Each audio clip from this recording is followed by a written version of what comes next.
नमस्कार, एक बार फिर से आप सभी का स्वागत है।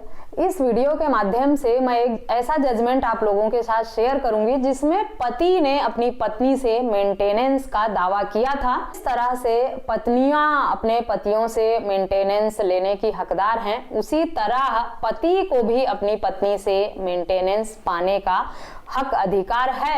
लेकिन किस मामले में पति को मेंटेनेंस किस आधार पर पति को मेंटेनेंस देता है न्यायालय, वो इस वीडियो के माध्यम से समझेंगे। अब तक आपने सुना होगा कि अधिकतर मामलों में पत्नियां ही अपने पतियों से मेंटेनेंस लेती हैं और पत्नियों को मेंटेनेंस का ऑर्डर इजीली हो भी जाता है, चाहे वो इंटरिम मेंटेनेंस के रूप में हो या फाइनल मेंटेनेंस जो आता है या एलिमिनी के रूप में हो। पत्नी अगर कमाने में असमर्थ है या अपना भरण पोषण करने में असमर्थ है, वो कम पढ़ी लिखी है, बहुत सारे इस तरह के ग्राउंड हैं जिसके आधार पर पत्नियों को मेंटेनेंस आसानी से मिल जाता है। लेकिन पतियों के लिए बड़ा मुश्किल हो जाता है कि वो अपनी पत्नी से मेंटेनेंस ले सकें। कुछ मामलों में कोर्ट ने पतियों को भी मेंटेनेंस का ऑर्डर किया है। इससे पहले भी मैंने वीडियो बनाई है जिसमें पति को कोर्ट द्वारा मेंटेनेंस का ऑर्डर हुआ है। अगर आप लोग उसे देखना चाहते हैं तो मेरे चैनल की जो फैमिली लॉ की प्लेलिस्ट है उसमें जाकर आप पतियों को जो मेंटेनेंस का ऑर्डर हुआ है उन वीडियोज को देख सकते हैं। फिलहाल इस वीडियो में जो पति ने मेंटेनेंस की मांग की थी न्यायालय से, उसमें पति को मेंटेनेंस दिया न्यायालय ने या नहीं, इस वीडियो में समझते हैं। और अगर नहीं दिया तो क्यों नहीं दिया, क्या कहकर पति का मेंटेनेंस का जो एप्लीकेशन था उसे न्यायालय ने खारिज कर दिया। न्यायालय ने इस मामले में ये कहते हुए पति का मेंटेनेंस का ऑर्डर, मेंटेनेंस की मांग वाली याचिका को खारिज कर दिया था कि शारीरिक रूप से सक्षम पति सिर्फ ये कहकर कि वो अभी कमाई योग्य नहीं है, वो अभी कमा नहीं रहा है और उसकी नौकरी छूट गई है, पत्नी से गुजारा भत्ता की मांग नहीं कर सकता। यह फैसला कर्नाटक हाई कोर्ट का है जिसमें हाई कोर्ट द्वारा ये पति की याचिका खारिज की गई है। पति ने ये दावा किया था कि उसके पास कोई नौकरी नहीं है, अपना घर बनाए रखने के लिए, अपना भरण पोषण करने के लिए उसके पास कोई भी माध्यम या साधन अभी नहीं है, ना वो कोई नौकरी करता है। कोविड के दौरान उसकी नौकरी छूट गई थी, जिसके बाद अब तक उसको कोई भी जॉब नहीं मिली है। न्यायालय ने इस बात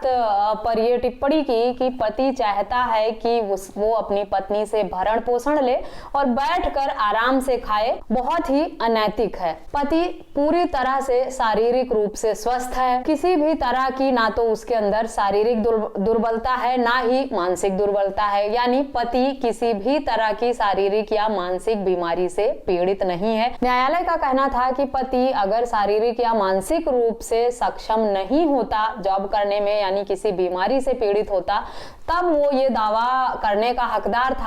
लेकिन जब वो शारीरिक रूप से स्वस्थ है, मानसिक रूप से स्वस्थ है, तो सिर्फ ये कह देना कि उसकी नौकरी छूट गई है इसलिए उसे पत्नी से मेंटेनेंस चाहिए, ये बहुत ही गलत मांग है पति की तरफ से, अनैतिक मांग है और जिसे न्यायालय किसी भी हाल में पूरा नहीं कर सकता। न्यायालय ने कहा अगर वो पति को इस मामले में मेंटेनेंस ऑर्डर करता है तो ये आलस्य को बढ़ावा देना होगा, यानी पति को अगर बैठे बिठाए मेंटेनेंस मिलने लगेगा तो वो नौकरी करने की सोचेगा भी नहीं और भी आलसी हो जाएगा।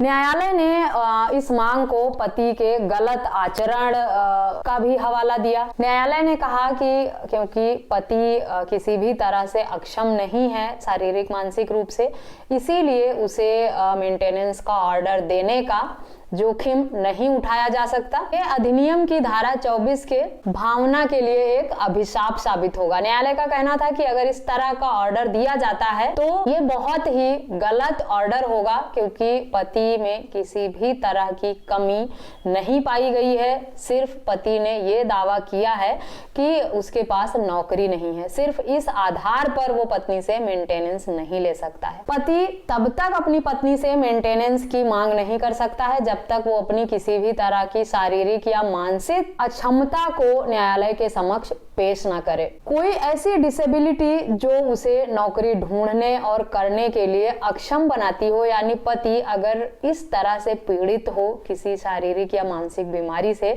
जिसमें वो नौकरी करने योग्य नहीं है, वो अपने लिए जॉब ढूंढ नहीं सकता है, जॉब कर नहीं सकता है, जब तक कोई ऐसा मुद्दा न्यायालय के समक्ष पति नहीं रखता है तब तक उसे अपनी पत्नी से मेंटेनेंस पाने का हक अधिकार नहीं है। ऐसा कहते हुए न्यायालय ने पति द्वारा लगाए सेक्शन 24 की जो एप्लीकेशन थी उसे खारिज कर दिया और पति को मेंटेनेंस देने से साफ मना कर दिया। साथ ही न्यायालय ने यह भी कहा कि पति का यह कर्तव्य है कि वो अपना और अपनी पत्नी और बच्चों का भरण पोषण का जिम्मा खुद ले। पति को अपनी पत्नी और बच्चों के भरण पोषण की जिम्मेदारी खुद लेनी चाहिए, ना कि उसे पत्नी से मांगना चाहिए अगर वो शारीरिक और मानसिक रूप से फिट है, तंदुरुस्त है, उसमें किसी भी तरह कोई डिसेबिलिटी नहीं है। संबंधित मामला जो था एन गिरीश बनाम एम कुसुमा नाम से था। संबंधित मामले का जो जजमेंट है वो मैं वीडियो के डिस्क्रिप्शन बॉक्स में दे दूंगी,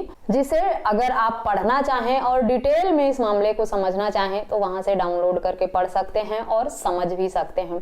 तो आप लोगों के जो सवाल मेंटेनेंस को लेकर हैं और ये कहते रहते हैं कि क्या पति भी मेंटेनेंस पाने के हकदार हैं, पत्नियां हर बार मेंटेनेंस ले लेती हैं, पतियों के हक में कोई जजमेंट या फैसला आया ही नहीं है। पहले से आ चुके हैं पतियों के फेवर में मेंटेनेंस के ऑर्डर, मैंने भी वीडियो बनाई है और भी आप यूट्यूब पे सर्च करेंगे तो बहुत सारी वीडियोज आपको मिल जाएंगी इस टॉपिक पर जिसमें पतियों को मेंटेनेंस का ऑर्डर हुआ है। फिलहाल इस मामले में पति ने मेंटेनेंस की मांग न्यायालय में रखी जरूर थी, लेकिन वो सिर्फ इस आधार पर उसने मेंटेनेंस की मांग की थी कि उसके पास वर्तमान में कोई नौकरी नहीं है और उसकी पत्नी नौकरी करती है, उसमें किसी भी तरह की शारीरिक या मानसिक अक्षमता नहीं थी। यानी न्यायालय के समक्ष ये पेश करना होता है कि आप क्यों नौकरी नहीं कर पा रहे या नौकरी करने में क्यों सक्षम नहीं है, क्या वजह है।